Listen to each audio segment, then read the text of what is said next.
ओम नमः शिवाय। हर हर महादेव। आप सभी को सावन सोमवार की अनंत शुभकामनाएं। आप सभी पर भोलेनाथ और माता पार्वती की कृपा बनी रहे। सबका सुहाग अखंड रहे। माथे में सिंदूर सजा रहे। हाथों में चूड़ियां खनकती रहे।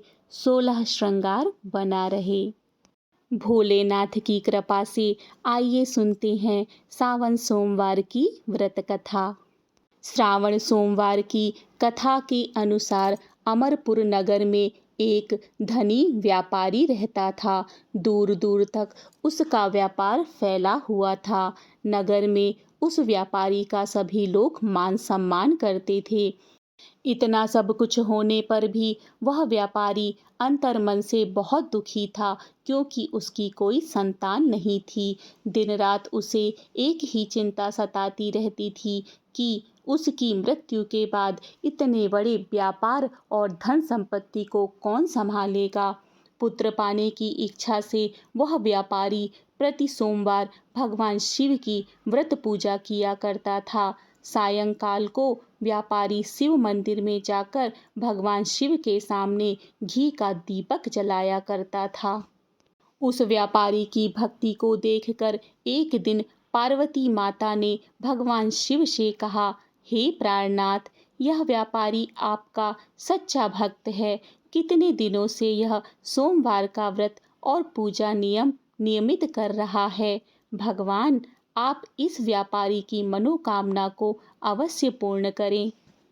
तब भगवान शिव ने मुस्कुराते हुए कहा, हे पार्वती, इस संसार में सबको उसके कर्म के अनुसार फल की प्राप्ति होती है। प्राणी जैसा कर्म करते हैं उन्हें वैसा ही फल प्राप्त होता है। इसके बावजूद पार्वती जी नहीं मानी। उन्होंने आग्रह करते हुए कहा, नहीं प्राणनाथ, आपको इस व्यापारी की इच्छा पूरी ही करनी पड़ेगी। यह आपका अनन्य भक्त है। प्रति सोमवार आपका विधिवत व्रत रखता है और पूजा अर्चना के बाद आपको भोग लगाकर एक समय भोजन ग्रहण करता है। आपको इसे पुत्र प्राप्ति का वरदान देना ही होगा। पार्वती जी का इतना आग्रह देखकर भगवान शिव ने कहा, तुम्हारे आग्रह पर मैं इस व्यापारी को पुत्र प्राप्ति का वरदान देता हूँ, लेकिन इसका पुत्र 16 वर्ष से अधिक जीवित नहीं रहेगा। उसी रात भगवान शिव ने स्वप्न में उस व्यापारी को दर्शन देकर उसे पुत्र प्राप्ति का वरदान दिया और उसके पुत्र के 16 वर्ष तक जीवित रहने की बात भी बताई। भगवान के वरदान से व्यापारी को खुशी तो हुई, लेकिन पुत्र की अल्पायु की चिंता ने उस खुशी को नष्ट कर दिया। व्यापारी पहले की तरह सोमवार का विधिवत व्रत करता रहा। कुछ महीने के पश्चात उसके घर अति सुंदर पुत्र उत्पन्न हुआ। पुत्र जन्म से व्यापारी के घर में खुशियां भर गईं। बहुत धूमधाम से पुत्र जन्म का समारोह मनाया गया। व्यापारी को पुत्र जन्म की अधिक खुशी नहीं हुई, क्योंकि उसे पुत्र की अल्पायु के रहस्य का पता चला था। यह रहस्य घर में किसी को नहीं मालूम था। विद्वान ब्राह्मणों ने उस पुत्र का नाम अमर रखा। जब अमर 12 वर्ष का हुआ तो शिक्षा के लिए उसे वाराणसी भेजने का निश्चय हुआ। व्यापारी ने अमर के मामा दीपचंद को बुलाया और कहा कि अमर को शिक्षा प्राप्त करने के लिए वाराणसी छोड़ आओ। अमर अपने मामा के साथ शिक्षा प्राप्त करने के लिए चल दिया। रास्ते में जहाँ भी अमर और दीपचंद्र रात्रि में विश्राम के लिए ठहरते, वहीं यज्ञ करते और ब्राह्मणों को भोजन कराते थे। लंबी यात्रा के बाद अमर और दीपचंद्र एक नगर में पहुंचे। उस नगर के राजा की कन्या के विवाह की खुशी में पूरे नगर को सजाया गया था। निश्चित समय पर बारात आ गई, लेकिन वर का पिता अपने बेटे के एक आंख से काने होने के कारण बहुत चिंतित था। उसे इस बात का भय सता रहा था कि राजा को अगर इस बात का पता चल गया तो वो कहीं विवाह से इनकार ना कर दे और उसकी बदनामी होगी। वर के पिता ने अमर को देखा तो उसके मस्तिष्क में एक विचार आया। उसने सोचा, क्यों ना इस लड़के को दूल्हा बनाकर राजकुमारी से विवाह करा दूंगा। विवाह के बाद इसको धन देकर विदा कर दूंगा और राजकुमारी को अपने नगर ले जाऊंगा। वर के पिता ने इस संबंध में अमर और दीपचंद्र से बात की। दीपचंद्र ने धन मिलने के लालच में वर के पिता की बात स्वीकार कर ली। अमर को दूल्हे के वस्त्र पहनाकर राजकुमारी चंद्रिका से विवाह करा दिया गया। राजा ने बहुत सारा धन देकर राजकुमारी को विदा किया। अमर जब लौट रहा था तो सच नहीं छिपा सका और उसने राजकुमारी की ओढ़नी पर लिख दिया, राजकुमारी चंद्रिका, तुम्हारा विवाह तो मेरे साथ हुआ था। मैं तो वाराणसी में शिक्षा प्राप्त करने जा रहा हूँ। अब तुम्हें जिस नवयुवक की पत्नी बनना पड़ेगा वह कान्हा है। जब राजकुमारी ने अपनी ओढ़नी पर लिखा हुआ पढ़ा तो उसने काने लड़के के साथ जाने से इनकार कर दिया। राजा ने सब बातें जानकर राजकुमारी को महल में रख लिया। उधर अमर अपने मामा दीपचंद के साथ वाराणसी पहुंच गया। अमर ने गुरुकुल में पढ़ना शुरू कर दिया। जब अमर की आयु 16 वर्ष की हुई तो उसने एक यज्ञ किया। यज्ञ की समाप्ति पर ब्राह्मणों को भोजन कराया और खूब अन्न वस्त्र दान किए। रात को अमर अपने शयन कक्ष में सो गया। शिव के वरदान के अनुसार शयना अवस्था में ही अमर के प्राण पखेरु उड़ गए। सूर्योदय पर मामा अमर को मृत देखकर रोने पीटने लगा। आसपास के लोग भी एकत्रित होकर दुख प्रकट करने लगे। मामा के रोने विलाप करने के स्वर समीप से गुजरते हुए भगवान शिव और माता पार्वती ने भी सुना। पार्वती जी ने भगवान शिव से कहा, प्राणनाथ, मुझसे इसके रोने के स्वर सहन नहीं हो रहे हैं। आप इस व्यक्ति के कष्ट अवश्य दूर करें। भगवान शिव ने माता पार्वती के साथ अदृश्य रूप में समीप जाकर अमर को देखा तो पार्वती जी से बोले, पार्वती, यह तो उसी व्यापारी का पुत्र है। मैंने इसे 16 वर्ष की आयु का वरदान दिया था। इसकी आयु तो पूरी हो गई। पार्वती जी ने फिर भगवान शिव से निवेदन किया, हे प्राणनाथ, आप इस लड़के को जीवित करें, नहीं तो इसके माता पिता पुत्र की मृत्यु के कारण रो रो कर अपने प्राणों को त्याग देंगे। इस लड़के का पिता तो आपका परम भक्त है। वर्षों से सोमवार का व्रत करते हुए आपको भोग लगा रहा है। पार्वती के आग्रह करने पर भगवान शिव ने उस लड़के को जीवित होने का वरदान दिया और कुछ ही पल में वह जीवित होकर उठ बैठा। शिक्षा समाप्त करके अमर मामा के साथ अपने नगर की ओर चल दिया।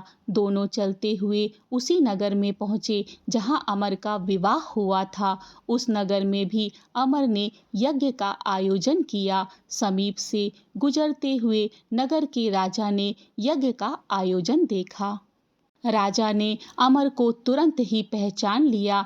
यज्ञ समाप्त होने पर राजा अमर और उसके मामा को महल ले गए और कुछ दिन उन्हें महल में रखकर बहुत सा धन वस्त्र देकर राजकुमारी के साथ विदा किया। रास्ते में सुरक्षा के लिए राजा ने बहुत से सैनिकों को भी साथ भेजा। दीपचंद ने नगर में पहुंचते ही एक दूत को घर भेजकर अपने आगमन की सूचना भेजी। अपने बेटे अमर के जीवित घर वापस लौटने की सूचना से व्यापारी बहुत प्रसन्न हुआ। व्यापारी ने अपनी पत्नी के साथ स्वयं को एक कमरे में बंद कर रखा था।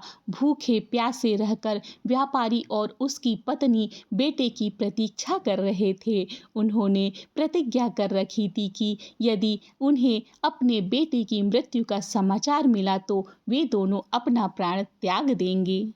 व्यापारी अपनी पत्नी और मित्रों के साथ नगर के द्वार पर पहुंचा। अपने बेटे के विवाह का समाचार सुनकर पुत्र वधू राजकुमारी चंद्रिका को देखकर उनकी खुशी का ठिकाना न रहा। उसी रात भगवान शिव ने व्यापारी के स्वप्न में आकर कहा, हे श्रेष्ठी, मैं तेरे सोमवार के व्रत करने तथा व्रत कथा सुनने से प्रसन्न होकर तेरे पुत्र को लंबी आयु प्रदान की है। व्यापारी बहुत प्रसन्न हुआ। सोमवार का व्रत करने से व्यापारी के घर में खुशियां लौट आई। शास्त्रों में लिखा है कि जो स्त्री पुरुष सोमवार का विधिवत व्रत करते और व्रत कथा सुनते हैं, उनकी सभी इच्छाएं पूरी हो जाती हैं। इति श्री सावन सोमवार व्रत कथा। कथा श्रवण के पश्चात आइए भोलेनाथ की आरती करें। ओम नमः शिवाय। ओम जय शिव ओमकारा, स्वामी जय शिव ओमकारा।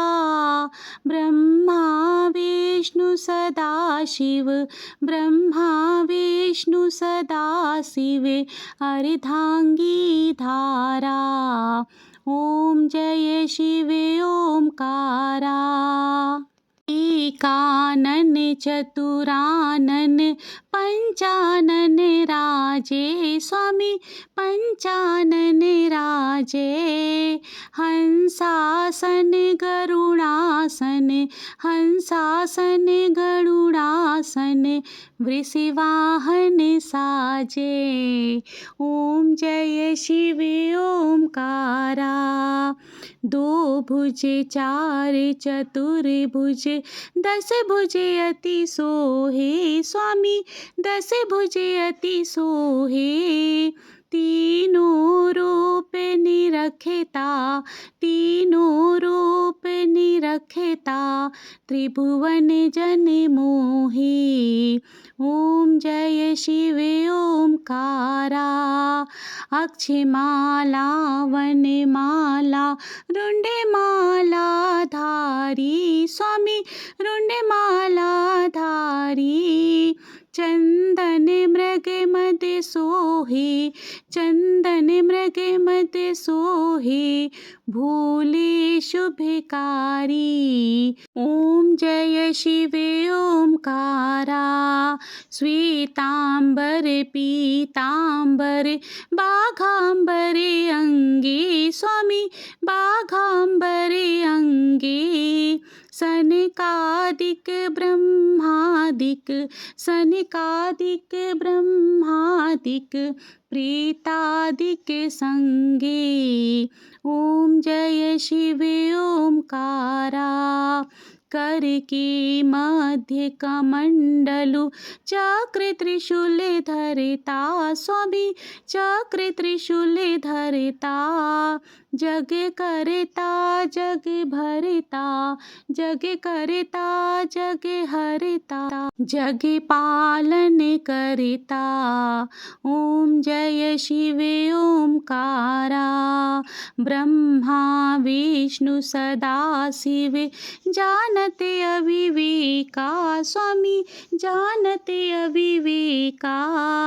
प्रणवाक्षर के मध्य, प्रणवाक्षर के मध्य, ये तीनों एका। ओम जय शिव ओमकारा। गुण स्वामी जी की आरती जो कोई नर गावे, स्वामी जो कोई नर गावे। कहते शिवानंद स्वामी, भजते हरि हरे स्वामी, मन वांछित फल पावे। ओम जय शिव ओमकारा। ओम जय शिव ओमकारा, स्वामी जय शिव ओमकारा। ब्रह्मा विष्णु सदा शिव, ब्रह्मा विष्णु सदा शिव, अर्धांगी धारा। ओम जय शिव ओमकारा। बोलो भोलेनाथ की जय। इस तरह से सावन सोमवार की व्रत कथा एवं आरती संपन्न होती है। इसी तरह की पौराणिक कथा कहानी और धार्मिक जानकारी के लिए मेरे चैनल को सब्सक्राइब करें। मिलते हैं अगली धार्मिक जानकारी के साथ। जय श्री कृष्ण। राधे राधे।